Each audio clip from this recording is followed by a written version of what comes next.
Salut la gang Oiseau, Studio Rockzone Tattoo. Aujourd'hui, une capsule courte, mais productive. En fait, on va parler d'aiguilles, parce que les gens posent beaucoup de questions à propos des aiguilles. Ils ont peur, ne savent pas trop, se demandent. Ben aujourd'hui, on va justement en parler.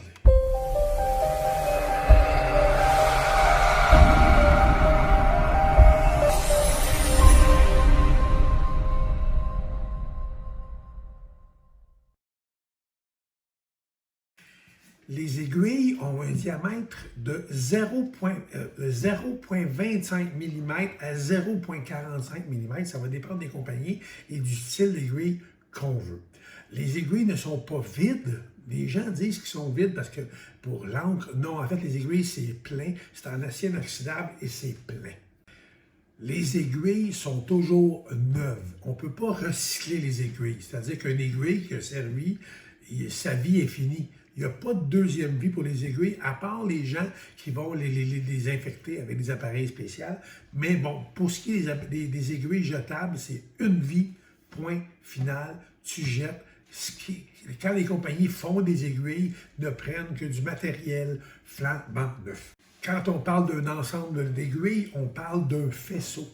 En fait, si on va 3, 5, 7, 9, 11, 13, 15, 17, 24, 28, jusqu'à 45 aiguilles, c'est toujours, on appelle ça un faisceau. Il y a plusieurs styles d'aiguilles. Il y a l'aiguille ARL pour lining, l'aiguille ARS pour shadow. On va remplir avec ça. Il y a aussi le Magnum 1, le Magnum 2, mais on vous en parle dans pas longtemps. Les gens ont peur qu'on parle souvent d'aiguille de tatouage à une prise de sang. On va rarement dépasser 4 mm d'injection. C'est-à-dire, ça va dépendre premièrement à quel endroit du corps, mais ça joue. L'aiguille est entrée entre 0,1 mm et 4 mm. C'est très, on ne traverse pas la peau. C'est très léger et c'est en surface. Les aiguilles sont tenues par un manchon. Un manchon, en fait, c'est ça ici. Ça va servir à... Ça, c'est le support. C'est avec ça que je vais tenir mon aiguille, puis la machine est ici en haut, en fait. Là. Fait que moi, je me sers du manchon pour travailler. Ça, ici, on voit, c'est un manchon de Magnum. Quand j'ai parlé de Magnum, Magnum, c'est une aiguille qui est comme un peigne, si on veut. Magnum 1, c'est un peigne. Magnum 2, c'est 2 rangées. On va avoir, exemple, Magnum 2, 11. À ce moment-là, on va avoir 2 rangées de 11 aiguilles, qui est quand même considérable. Il y a beaucoup de tatoueurs qui vont travailler qu'avec ça. Dans mon cas, moi, je m'en sers à l'occasion, mais j'aime mieux travailler avec le ARL ou le ARS, mais ça, c'est vraiment une question de choix. Pour ce qui est du manchon, on voit ici le manchon pour un Magnum. Donc, on voit que le bout est plat. Voyez-vous, je ne sais pas si on le voit bien, là, le bout est plat pour les aiguilles. C'est ce qui fait que les aiguilles Magnum vont rentrer dans ça. Si on compare, par exemple, avec un manchon de ARL ou de ARS, il va avoir un manchon rond. Donc, le bout de l'aiguille, j'essaie de trouver juste le bon axe. Voilà. Donc, ça, c'est pour les aiguilles ARL ou ARS. On a aussi le même principe de manchon, mais on va l'avoir coupé en biseau au bout. Pour les gens qui aiment travailler d'une façon différente, bon, moi, j'aime mieux travailler, encore une fois, c'est une question de goût, avec ce type de manchon, mais il y a plusieurs types de manchons. Justement, parlons des aiguilles. Tantôt, je vous ai parlé un petit peu la différence entre le ARL et le ARS. Le ARL, c'était justement pour lining, ARS pour shadow, donc pour remplir. La différence, c'est la soudure. Les soudures de ARL vont être plus à l'extrémité des aiguilles pour justement les garder serrées pour faire une ligne. Le ARS, lui, la soudure va être plus loin en arrière pour que le bout des aiguilles soit plus ouvert. Donc, de cette façon-là, en faisant des mini-ronds, on va pouvoir faire le remplissage. Je ne sais pas si je vais être bon pour vous le montrer. Je vais essayer. Ça, c'est un ARS. Le ARS, la soudure est ici. Donc, le bout des aiguilles, on le voit en partant là, que la soudure est plus ici. Fait que le bout est plus évasé un petit peu. Si on compare, par exemple, avec une ARL pour le lining, la soudure est plus ici, beaucoup plus haute. Fait que la soudure est beaucoup plus serrée dans le bas. Donc, c'est ce qui fait que les aiguilles sont plus collées. Pour les aiguilles Magnum, on l'a montré tantôt. Les Magnum, c'est ça ici. En fait, c'est l'exemple qu'on donne, c'est des aiguilles peigne. On peut l'avoir en une rangée ou en deux rangées. Les gens, il y a des tatoueurs qui travaillent qu'avec ça, d'autres qui préfèrent moins. Dans mon cas, moi, je préfère moins, mais ça, c'est une question de choix et d'habitude. Pour ce qui est, en partant des aiguilles, il y a plusieurs compagnies qui existent, mais chaque compagnie doit s'y faire. On n'a pas le choix, ils doivent se plier à une règle, c'est la date d'expiration de salubrité. On la voit ici, en fait.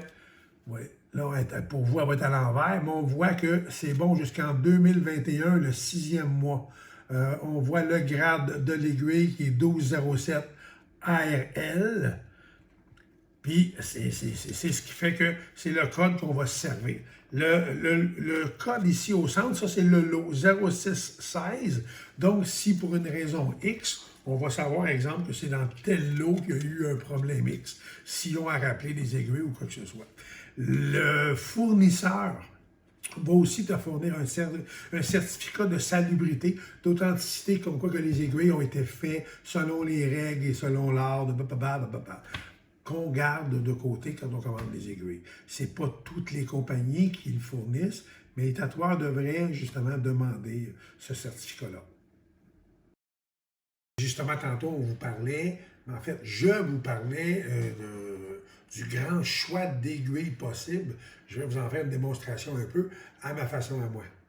En fait, moi, je travaille de cette façon-là. On a un côté, c'est le ARL pour le lining, l'autre côté, le ARS pour le shadow. Toutes mes grandeurs, donc, sont ici. Donc, c'est 3, 5, 7, 9 et 11 pour le lining. Tout est là. Fait que j'ai juste à me servir de mes grandeurs. Pour le ARS, pour ne pas se fier à l'écriture, ici, les choses ont été échangées.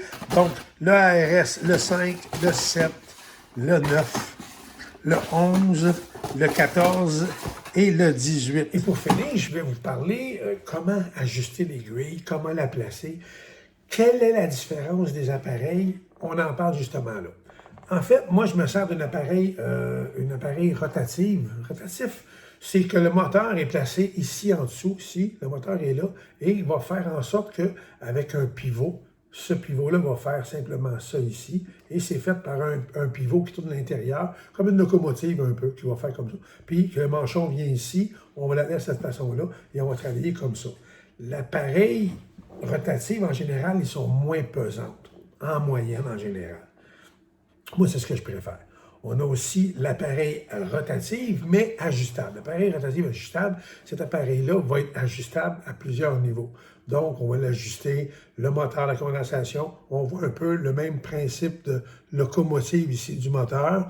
Donc, c'est ce qui va faire en sorte que l'aiguille va entrer et sortir. Ça va être ajusté à plusieurs niveaux. Comparativement, par exemple, à ce modèle ici, que lui est sans ajustement. On a aussi l'autre modèle que moi, je ne me sers pas, je me servais quand j'ai commencé à tatouer, c'est les machines à bobine. Les machines à bobine sont les plus bruyantes un petit peu. Les gens n'aiment pas ça. Mais il y a de très bonnes machines qui se font sur des machines à coil, qu'on dit. Donc, mais c'est plus pesant. En général, un petit peu plus pesant. Il y a des tatoueurs qui préfèrent ça de beaucoup. Libre à eux aussi. On a aussi un modèle que je n'ai pas, c'est le pen, c'est-à-dire comme un crayon. C'est une machine en long, tu as un moteur dedans, puis tu mets une aiguille au bout, c'est comme un crayon, mais un gros crayon qu'on va tenir. Puis il y a beaucoup de gens qui travaillent avec ça aussi. Pour terminer, comment on place l'aiguille, comment on l'ajuste, c'est pas compliqué. Donc, notre appareil est ici, on prend notre manchon, on prend l'aiguille, on va placer ça à l'intérieur. En fait, ce que ça nous prend, on a ici, l'aiguille rentre à travers ce petit pivot-là, ce petit palier-là. Donc, on a une espèce de petit rubber qui, lui, va faire en sorte que l'aiguille va rester pris dans la machine, en fait. Là. Fait que ce qu'on fait, c'est qu'on sort l'aiguille. L'aiguille doit... Là, tantôt, on a parlé de soudure. L'aiguille, la soudure, vous la voyez, en fait, la soudure est ici et la soudure de l'aiguille sont plus hautes. Mais ce qui tient les aiguilles sont ici. Il faut toujours placer la soudure dans le haut. Donc, si on vire ça de bord, la soudure va être en bas. Donc, on place la soudure vers le haut, on place le petit, espèce de petit rubber, qui, lui, va être placé dans le manchon. C'est la même chose. Donc, là, vu qu'on l'a placé d'avance, on sait qu'on ne pourra pas se tromper. Le bon côté est déjà placé, vu qu'on a placé ultérieurement notre petit... Donc, on prend après ça le tour, on rentre ça là-dedans, on recule, on va aller placer le derrière, on appuie fort. Il y a une pince pour tenir l'aiguille ici, et rentrer. On va l'ajuster à peu près à quoi? Bien, c'est ajusté ça aussi à peu près à 1 dissous, approximativement. Là, on ne le voit pas bien, là, mais c'est à peu près la grosseur d'un dissous. Puis quand on va travailler, elle va sortir et reprendre sa place. On ne rentre jamais au complet, elle vient chercher l'angle dans la buse et va ressortir. Mais c'est la façon d'ajuster et de placer votre aiguille. Pour tout faire travailler. Fait que j'espère que la capsule vous a plu, que vous avez aimé l'information, que ça vous a éclairé un petit peu plus, puis vous allez avoir moins peur.